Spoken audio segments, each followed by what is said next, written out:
Bienvenue, ça va être la troisième session. Maintenant, j'espère que ça vous a aidé déjà les deux premiers enseignements.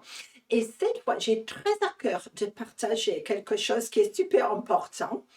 Quel est le but, en effet, d'un portail entre le ciel et la terre? Qu'est-ce que nous recevons exactement? Quels sont les bénéfices? Quelles sont les bénédictions? Et en effet, c'est censé être un partenariat entre nous et le ciel, un partenariat. Et notre positionnement est super important. Et j'avais à cœur de citer un de nos amis il est décédé il y a quelques années, mais c'était un apôtre qui a fait un formidable don de guérison et de délivrance.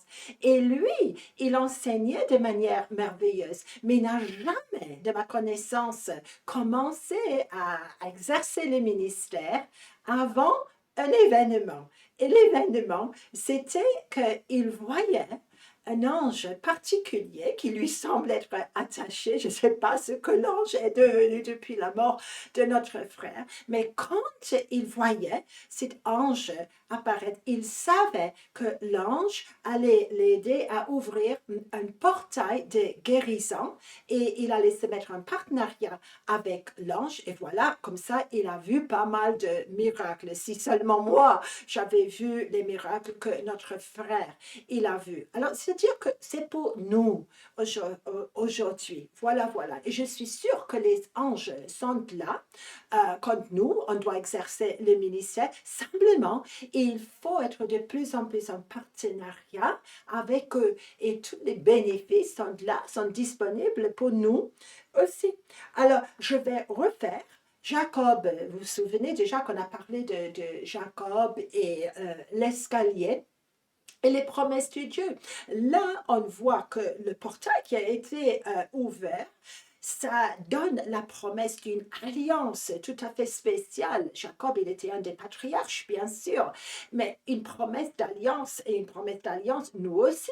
Il y a une alliance entre nous et Dieu aussi. Il va recevoir les bénéfices de cette alliance. Il est mention d'une terre, une famille, une descendance, une bénédiction qui va finalement toucher tous les clans de la terre et des choses comme ça. Et surtout pour Jacob, vu sa situation, il y a la promesse aussi que Dieu ne va jamais l'abandonner, que Dieu va être à côté de lui. Alors, merci Seigneur pour ça. Et même si on n'est pas Jacob, je pense que dans nos familles aussi, il y a des alliances qui ont été scellées dans le passé de nos générations. Si on le sait, peut-être on ne le sait pas. Mais Dieu, il veut vraiment que les bénéfices puissent continuer dans toutes les lignées de cette terre jusqu'au retour de Jésus et amène à ça. Et puis, on a mentionné doublement le prophète Daniel et l'apôtre Jean. Et là, quand eux, ce sont deux prophètes formidables, deux voyants là. Et Jean, j'ai cité l'Apocalypse 4. Et là, l'apôtre Jean, on lui dit de monter. Et il va recevoir révélation, connaissance, sagesse qui concerne ce qui est arrivé sur la terre et qui va encore arriver sur la terre. Révélation qui n'est pas ouverte à tout le monde. Alors les portails ouvrent les gens qui sont bien positionnés à monter pour pouvoir aller plus loin, pour avoir une compréhension beaucoup plus profonde qui les positionne beaucoup mieux pour l'avenir. Et puis Daniel aussi, lui dans l'ancienne alliance déjà, il avait accès à ces choses-là. Daniel, on sait, le livre est assez petit, mais c'est remarquable de relire, je trouve, que ces deux prophètes en pensant au portail. Et Daniel, lui, il reçoit des informations. À un moment donné, c'est marqué dans la Bible qu'il tombe malade, il s'évanouit, justement parce qu'il voit les choses que nous, on est en train de vivre aujourd'hui, mais il a accès à cette révélation. La clé, l'amour. Jean et Daniel, ce sont les bien-aimés de Dieu. Et il n'y a pas de titre. meilleur que ça, mes amis. Au moins, c'est mon opinion, probablement la vôtre aussi. Puis, provision, surtout en temps de crise. Je pense à Moïse et la manne.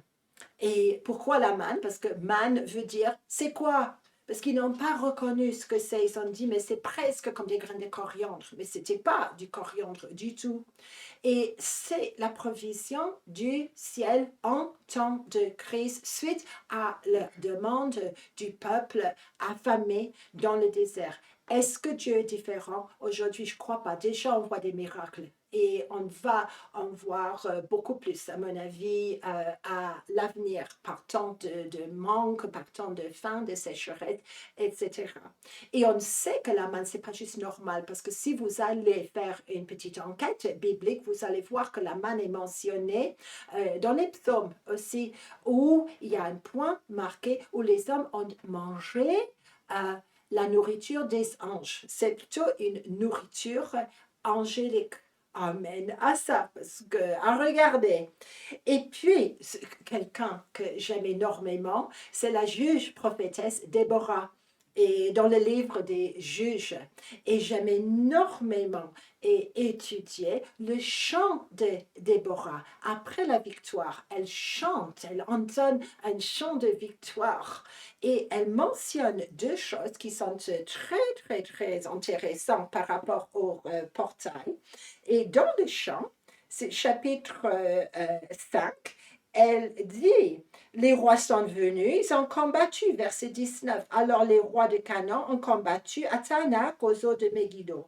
Ils n'en ont tiré aucun gain d'argent. Du ciel, les étoiles ont combattu. De leur route, elles ont combattu Sisera. Hey, attendons un moment, les amis. Les étoiles ont combattu contre Sisera, pas les armées d'Israël. Mais, en effet, les étoiles, normalement, okay, ça veut dire les anges, ça veut dire les armées angéliques. Il y a toute une étude, mais qui n'a pas de place dans cet enseignement. Mais elle a reçu avec Barak, bien positionné dans ce portail, dans la bonne date où Dieu a dit, c'est maintenant, Déborah, le temps de te lever et tu vas avoir la victoire. Elle a dû convaincre Barak, mais il a été convaincu à la fin. Et à cause de ça, elle a un alignement parfait avec les étoiles du ciel. Et même la météo a été changée. Ici seulement. Aujourd'hui, nous, on parle tellement du réchauffement du climat. J'ai beaucoup de questions par rapport à ça. Super intéressant. Et elle dit, les Kishans les a balayés, l'oued des temps anciens, les Kishans. C'est quoi les Kishans? C'est une toute petite rivière. Si vous avez été en Israël ou si vous avez été au Moyen-Orient, vous allez savoir que le oued, souvent, il n'y a presque pas d'eau. Et puis, quand il pleut, waouh, l'eau déborde. Et c'est clair que là, Dieu a tellement agi que le temps a changé et les 900 chars de Sisera sont inutilisables, juste comme le pharaon a découvert. Et ils ont dû de l'aide angélique. Et si vous pensez pouvoir avoir la victoire sans aide angélique, courage. Mais moi, je sais que j'ai besoin d'être bien positionné, d'être au bon endroit, dans la date de Dieu pour débloquer quelque chose, pour débloquer tout ce que l'ennemi a su faire, peut-être contre ma nation, contre le peuple de Dieu. Parce que là, Israël souffrait. Et encore aujourd'hui, c'est le cas. Ils ont besoin de débloquer beaucoup de choses. Amen et amen. Si vous voulez regarder un peu plus, le prophète Job, et lui aussi, vous savez qu'il ne sait pas, le pauvre Job, que Satan a demandé qu'il soit mis à l'épreuve. Comme ça, il ne le sait pas. Mais à la fin, quand Dieu intervient et beaucoup de choses ont été révélées. Job 38, par exemple, verset 22. Et c'est là où Dieu il reprimande son serviteur Job, qui finalement finit avec une grande victoire. Es-tu parvenu, alors Job, jusqu'aux réserves de neige? As-tu vu les réserves de grêle que j'ai mises de côté pour un temps de détresse? Où est le chemin par lequel la lumière se divise? Est-ce que toi, tu sais conduire la grande ours avec ses petits ou les étoiles sont très intéressantes aussi? Ah, c'est tout un autre sujet. Peut-être je vais faire quelque chose un jour sur les étoiles. C'est-à-dire que Dieu, il a des provisions qui contiennent la neige, grêle, pour utiliser contre ses ennemis. Pas juste la nourriture, pas juste les armées du ciel, mais d'autres armes comme la neige, comme le grêle. Et qu'est-ce qu'on a besoin aujourd'hui de découvrir comment avoir accès de la bonne manière. Je termine avec les livres. Parce que dans le ciel, il n'y a pas juste la salle du trône. Vous savez, il y a beaucoup, beaucoup de parties au ciel. Moi, j'aime énormément les armoiries où on voit des choses juste super.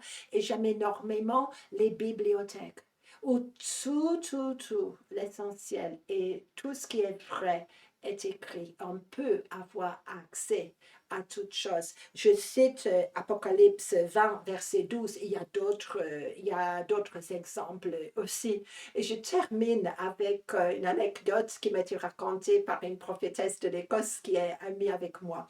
Un monsieur, désolé mes amis, je ne sais pas qui, mais il avait eu le droit à avoir accès aux bibliothèques célestes. Et devant lui, il voit une copie, un livre, un rouleau, je ne peux pas vous dire, je n'étais pas là avec lui, et il voit l'évangile de Jean, et il voit un chapitre qui n'existe pas dans la Bible telle qu'on la connaît. Et regardez vous-même. Hein? Mais même la Bible dit d'elle-même, tout n'a pas été écrit, mais nous pouvons être sûrs que si nous avons besoin d'informations essentielles, que le Seigneur, il peut très, très facilement nous transporter dans les bibliothèques célestes où on peut avoir accès à toutes ces choses. J'ai terminé avec ça parce que j'aime énormément les livres, les rouleaux et les bibliothèques. Vous sélectionnez, vous demandez au Seigneur de vous ouvrir les choses essentielles et soyez bénis dans votre aventure personnelle, mes amis.